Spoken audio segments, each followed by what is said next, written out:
mandatory. They can't go into their stock room and get more. They bring what they bring. I would say definitely for like clothing and that sort of stuff. If you see it, Rare stuff, yeah. Sizes, yeah, anything specific like that. And then it goes back to clothing. The last thing we say is dress up if you want to. Cosplay is cool if you're into it. You'll definitely fit in no matter what you wear. It's not a massive thing there. It's not as big as like Comic-Con. a Comic-Con or an anime convention. But it's definitely, there is a presence there.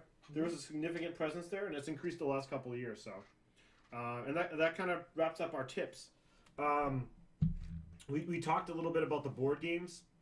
So let's kind of talk about the board game area. What do you think about that? Okay, so one of the surprising things to me when I first went to PAX is I thought it was just a video game convention, but it's not. There's a huge board game area. They have some vendors there that will demo their games. They have some vendors there that are selling board gaming accessories. And what else they have is a huge free play area and a library of board games. And you just go and you can take out some board games. They have a ton of tables. You can go either find some people that want to play, strangers or friends, whatever. And you can just go and play whatever board game. And they have hundreds of titles of board games there. So if you ever wanted to try something and you hadn't, you can. Well, there's a new thing this year, Steve. I don't know if we've mentioned it before, but in the exhibit hall itself, there's a thing called the indie board game area. Yep, first time. That's the first time they have it. And there's actually a video out there on YouTube. If you search indie board games, PAX East 2015 is a video. And it shows you a video of all these indie games that are going to be out there, of a lot of video games. But mixed into there are some indie board games. And they're going to have a section that's just indie board games. The first time ever in the exhibit hall, which is pretty impressive. It's in the middle of the exhibit hall, too. So it's showing that board games are really getting popular.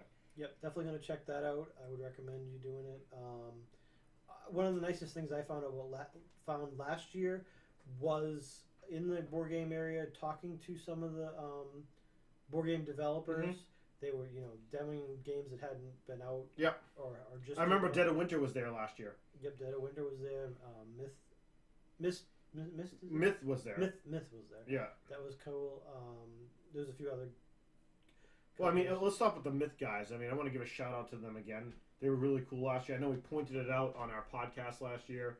They were cool enough to sign my version of Myth, which it's in the background over there. They were really cool. They stayed there the whole night. They were demoing games up to midnight, if I remember correctly, which is a stark contradiction to those Cool Mini and Not Super Dungeon Explorer people who decide to take off at 4 o'clock every day and go drinking rather than demoing the game they were trying to sell. Yep, and it was... I remember you having a decision to make where you were deciding whether to buy the one thing or the other. There was a Kickstarter at the time for the Super Dungeon Explorer that was around the same price point as the Myth version that was there. And I already had Super Dungeon Explorer, the base game. And I made a decision based off the effort of the company, as well as the play and what have you, that I was going to invest in the Myth board game, not only that it was a fun game, but also to back the designers because they were really cool and they showed me a lot of stuff and they were really honest. Whereas these other guys, you could tell they were just in for the money and they were just there and they were like, okay, we put in our hours, we're going to leave. And to me, that made something. So, be conscious of that. See the people who are there the whole time, and especially in the board game area, and who want to contribute. And if you're positive to them, they'll be positive back to you and give you some good deals, promo stuff, etc. So exactly. Other stuff going on in the board game area. There's a lot of sales on those board games. We talked about it, especially on Sunday. You can get some good deals. And you want to be conscious of the store that's selling them. The ones that are local, they'll have a lot of stuff there, but you won't get as good of deals on Sunday. With the ones that have to ship back to where they go, right, they'll get rid of everything. I think there was one in the exhibit hall last year, Steve, that I got a game that was $80 for $20 in cash. Yeah, and I got some of those little Star Wars X-Wing miniatures. Oh, you got them for less than 50% off. Yeah, they were like 50% off. Yeah, which you can't get deals on those, so that was good. No, those aren't even on sale ever. So yeah. So that was good.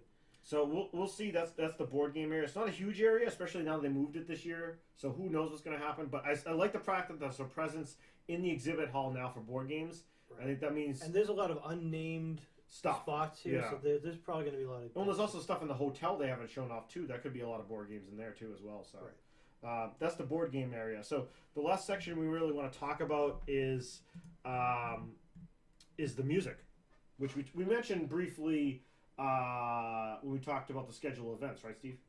Right. So basically, the way they've done it is they have a number of concerts. The people come. They usually schedule 2 or 3 each on Friday and Saturday nights, because those are the nights that go into the late nights. Mm-hmm. And it's stuff that's video game related. Yeah. Either they're playing video game stuff, or it's just like techno or whatever. Yeah. So it's either something a geeky culture would like to listen to, or it's music related to video games that obviously people would like. So Friday night, there's some people who came there last year that you'll see on Saturday that are from last year. But Friday night, you have these guys called the Super Guitar Brothers. I guess it's 2 guys, and they play acoustic guitars, and they play versions of video game songs. So I remember last year there was the Beat Brothers, right? We saw kind of similar, but these guys are strictly with guitars acoustically. They look pretty impressive from their performance. There's another set of guys, a quartet called the Triforce Quartet. You have 2 violins, a viola, and a cello, which is a quartet, and they play video game songs, not just Legend of Zelda songs, Steve. Oh, so don't let the name fool you. So don't let the name fool you. They're diverse in their selection. The Triforce Quartet. And then the last act is Paul and Storm, which is comedic musical performances with geeky undertones. The best way to describe it. So, mysterious. Yeah, so this is supposed to be a comedic, and this is supposed to be the most popular in that night. But certainly, if you're into different types of music, you're into acoustic guitar, you're into like more classical types tunes. It's definitely something for you to see. I think these start at 8:00, Steve.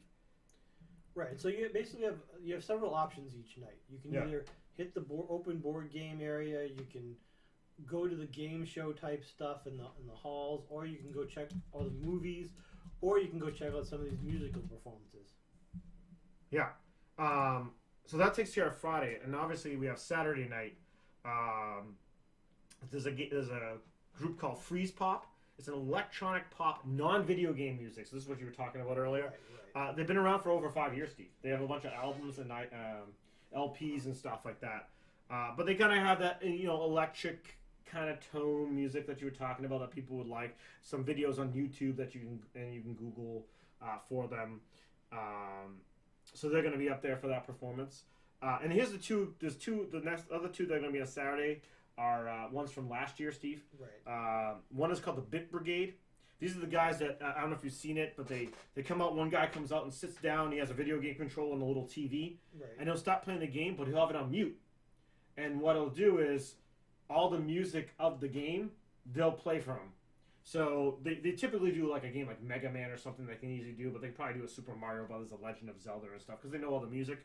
They play it consistently through. So what you hear is you see the big screen of the guy playing the video game, but all the music exactly where it should be is played by the band itself. It's pretty cool.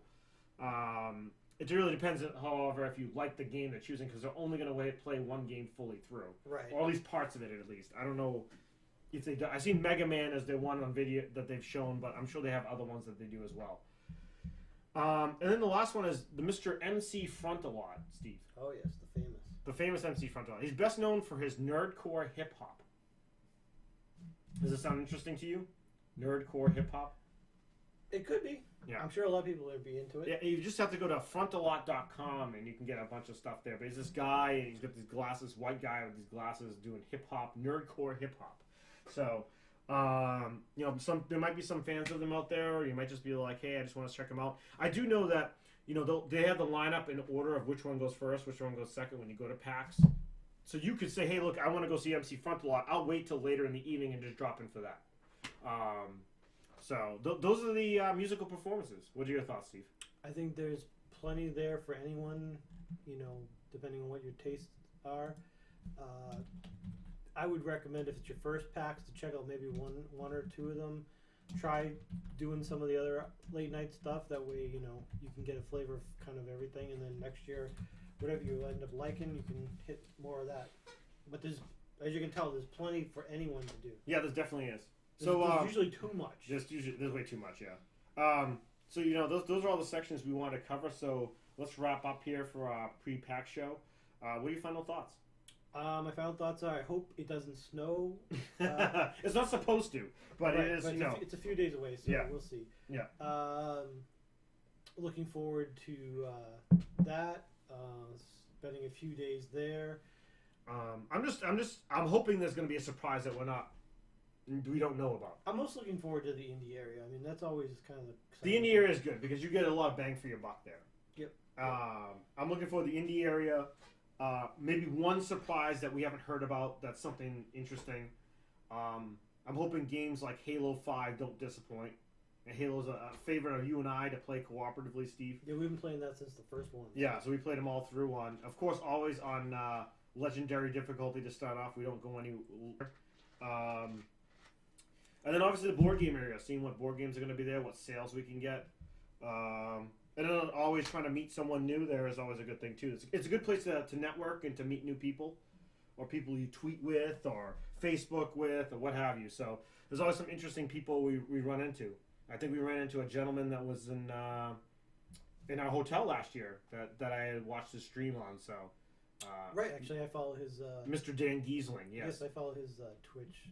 Yeah. Stuff. So he's a popular streamer on Twitch and YouTuber. So we ran into him last year. Shout out to Mr. Dan Giesling. I know he's going to be there this year again too. Maybe we'll run into him. So yeah, those are our final thoughts. Obviously, if you're going to PAX and you're interested in the Vortex, you're a fan of ours.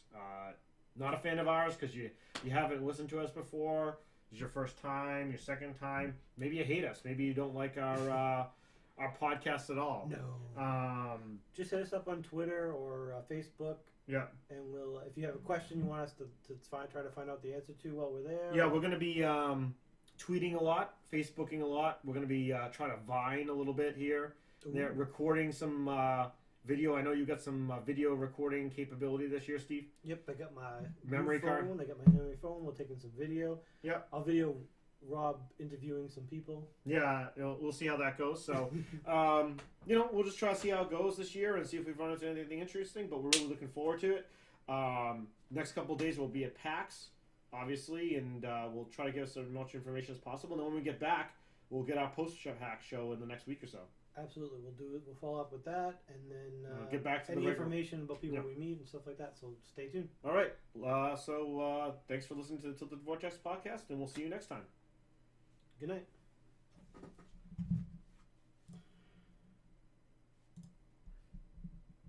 All right.